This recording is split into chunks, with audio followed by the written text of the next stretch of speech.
Some of you might remember one of my first videos. This figure is so perfect! Ah!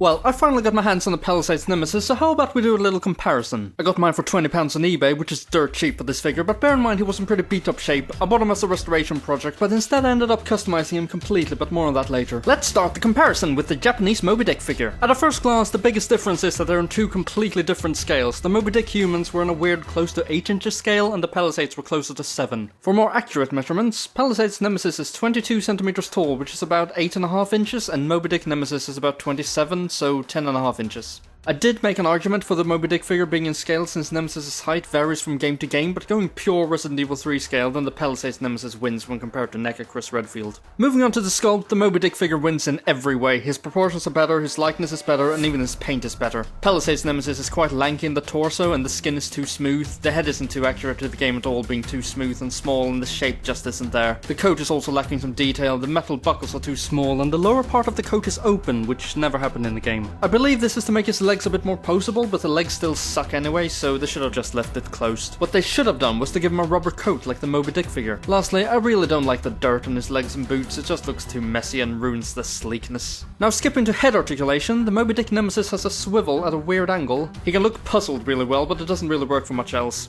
Palisades Nemi has a ball joint, which pretty much acts as a swivel. Moving on, Moby Dick Nemi has ball-jointed shoulders that are really restricted. They work fine for forward and back motions, but are pretty much useless from side to side. Something to note is that you need to detach the tentacle in his right shoulder for the arm to free up.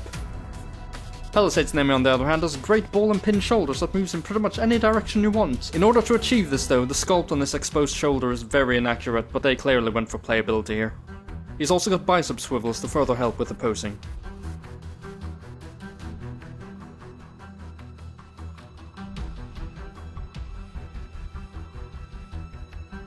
I sort of skipped the elbows, but they both have 90-degree elbow hinges and rotating wrists.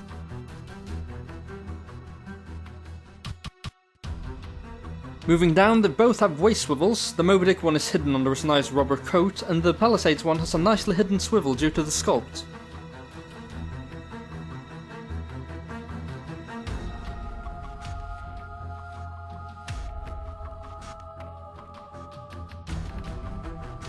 Now, the legs were always going to be a problem because of that coat, but Moby Dick solved this by having a very pliable rubber coat. Unfortunately, they made crappy hip joints to go with it. They run a V-cut so they can never really truly go straight forward. If you had an old Ninja Turtle figure, you'd know what I mean.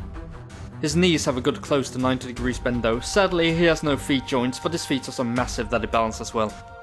Palisades Nemi has a super stiff coat overlay for the bottom part, and the hips are T-jointed, meaning they've got forward motion but no outward swing. The legs are pretty useless. They move just about so that he can sorta walk forward, but his knees are crappy and only bends about 45 degrees. Once again, nothing in the feet, but he stands pretty well, just like the Moby Dick figure. I would go through the accessories, but since I bought both of my figures loose, they were incomplete. However, the one important Nemesis accessory that both have in common is the rocket launcher, and while the Palisades one has a nicer paint job, it's still too thin and weird looking. The Moby Dick figure has a much better thickness and scales better as well. I really cannot recommend the Moby Dick figure enough. The Palisades figure isn't bad, but the likeness and detail just isn't there. If you're a sucker for scale and find the Moby Dick figure too big to go in your collection, get the Palisades figure, but if you want the best Nemesis action figure that is sorta size fudgeable, then go for the Moby Dick figure. But what happens when you combine the best aspects of both figures?